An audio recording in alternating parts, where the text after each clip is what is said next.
आज तारीख आहे 27 ऑगस्ट.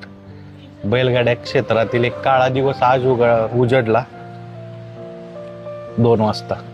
काय झालं दादा 2 वाजता? बैल आपल्या नेहमीप्रमाणे त्याचं खाणं पिणं उरकून आपला निवांत बसला होता. 12-12:30 दरम्यान बैलाने एक टप भरत पाणी पण पिलं. व्यवस्थित होतं बैल. काय 12-12:30 नंतर जो नेहमीप्रमाणे गोठ्यात जो माणूस काम करतो तो आपले त्याचे काम करत होता. 2चा टायमिंग असतो बैल गोठ्यात घ्यायचा, तो बाहेर बांधलेला असतो. 2च्या सुमारास त्याने एक वासरू आपले एक आतमध्ये घेतला. 2-3 वाजता आतमध्ये घेतल्यावर बैल पडला, त्याला आवाज आला मोठा. तर परत आला तर बैल खाली पडला होता.